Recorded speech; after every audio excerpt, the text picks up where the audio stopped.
Hi everybody, Steve Griffiths here, developer of the MTPredictor software program. In today's video I'd like to use the new MTPredictor version 7.5, which we're looking at here, to have a look at how in particular the NQ unfolded on a 3-minute chart yesterday. This is of interest because it contains both automatic and standard trade setups, as we see here, and also an interesting advanced trade setup that I'll look at a bit later in the video. So to start with, from a standard perspective, we trade in the direction of our STF color, which is our indicator at the bottom here. Blue means an uptrend, therefore we'd only be looking for buy setups. As you can see, we had an automatic buy here. We also have what we call history triangles. These show where setups unfolded that would have been filled on the next bar. We can place the analysis on these to see how they would have unfolded. So if I right mouse click over that bar, I do analyze setup. You can see we use correct position sizing here to keep our initial risk small and under control. So this setup would have taken you in long here and then would have come down and stopped you out for a loss. And it's important to talk about losses, and that's why I wanted to start this video with talking about a loss, because losses are important. Because every trader will always have losing trades, every system will always have losing trades. The important thing is to keep the losses small and under control, and this is what correct position sizing does. So here you'd have lost what we call one risk unit, and again we achieve this by varying our number of lots, contracts or shares to risk one risk unit, in this case less than 2% of a sample $20,000 US account. So that would have been a 1 hour loss. Let's clear the chart off. Now we had another setup come in here. This was actually the low of the day. As a day trader, it's a very nice position to be in, where you're actually buying the low of the day. So in this case you'd have been long. The market now went up to our first target. Before I talk about that, you'll see we had another history triangle here, but you would not have been considering this because it was against a blue STF. Remember, blue STF equals uptrend, therefore you don't want to be selling. You reach the first target here.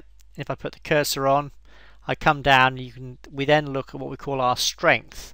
In other words, we look at our strength band, which is our grey line here, and if our STF indicator is less than our strength band, which it was as the market hit our first target, we consider the market to be what we call weak, therefore we come out at our first target. So this would have resulted in a plus 2R profit. And instantly you can see the value of position sizing, because our loss earlier was one risk unit, and here our profit is instantly twice the initial risk, or twice the loss we made earlier in the day. And this is a real good example of correct position sizing, because when the profits come through, they're much larger than the losses, and this is the fundamental key to successful trading. So there we are, one losing trade, one profitable trade. We go up to the end of the day. These two cells were against the blue STF, so they would not be considered by the standard trader. So the standard trader would have made minus 1 hour loss, then a plus 2 hour profit, and be up plus 1 hour for the day, which was okay, in profit. Now let's zoom in and have a look at these sell setups later in the day. Now I've already said these against a blue STF, so are only in the realms of what we call advanced traders or more experienced MTPredictor traders. There are two areas where I'd consider taking a DP trade. DP trades are what I call trend termination, or the end of a trend, and you can see that's what they did there, caught the end of this uptrend here. There's only two times or two places where I consider taking the end of a trend or DP signal like this. The first one is where we are at larger degree resistance, in this case because it's a sell. For this we'd go to our 15-minute chart to look at our large degree DPs, or the other circumstance which I want to look at here is at the end of a 5-wave sequence. You can see we had a little correction going on around here. If I put the Elliott waves on here, you'll probably, well actually there was no Elliott wave pattern there because we're at a double top, but it looks like we're at the end of a correction here. The market moved up, so let's see what kind of pattern the software has found in this rally here. If we go up to the high, I right mouse click, I come and select Elliott wave intermediate. You can see that the software found a 1, 2, 3, 4, 5. But the most important point is this high here was right at the minimum wave 5 WPT. In other words, the end of a 5-wave sequence. In other words, this is an area where the market is likely to terminate the trend. So this is the other place where I'd consider taking automatic setup when it's at the end of a 5-wave sequence, particularly if that 5-wave sequence falls at a WPT or wave price target resistance area, which it did here. So now we know this is a wave 5 high. I'll now clear that off. We can now take these sell setups. Pretty much as in earlier the day, we had a history triangle here. So this would have actually been a valid sell setup. I'll put the analysis on. Again, our correct position sizing varies the number of lots, contractual shares to keep our initial risk small and under control. So this would have taken you into a short trade and then stopped you out on the same bar. So yes, it would have been a losing trade, another losing trade. Now let's clear that off. We then had another setup coming in here, which actually was the high of the day, because if I zoom out, there you go, you would have been shorting for the very high of the day. Again, a very nice feeling to be in, particularly as you're actually buying off the low of the day earlier. But now let's look at the difference the position sizing makes, because here's our automatic analysis placed on the chart. The market goes down to our first target here. Even at the first target, the profit was 2.7 or 2.7R, 2.7 times greater than initial risk.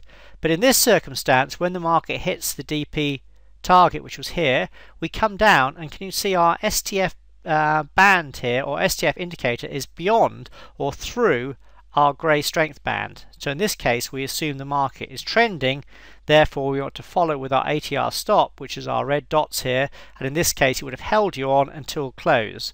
Should have been basically short from the high of the day there on that decline there down into the close of the market at just before 4:15 New York time, and see how that made a great difference in the profit here.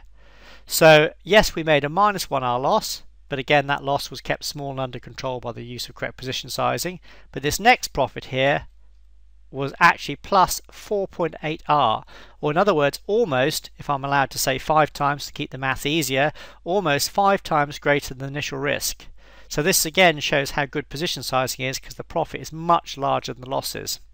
So this was a good trade for the more advanced traders among you, because of this DP sell actually unfolded at the end of a 5-wave sequence, so therefore was a good one to take. So the NQ had a good day yesterday, not only for our standard traders, where we've seen we had a -1R loss followed by a +2R profit, but also for the advanced traders among you, where because of this rally up here was a 5-wave sequence, we are then allowed to take this DP sell. The first of which we've seen was a -1R loss. The second one, because the strength band was, or the STF was strong, would have actually held this into the close for a plus 4.8 or 4.9, well 4.8R profit. So a great example of not only some standard MTPredictor trade setups, but also a lovely advanced trade setup there, both of which would have produced some good profits for the day on the NQ.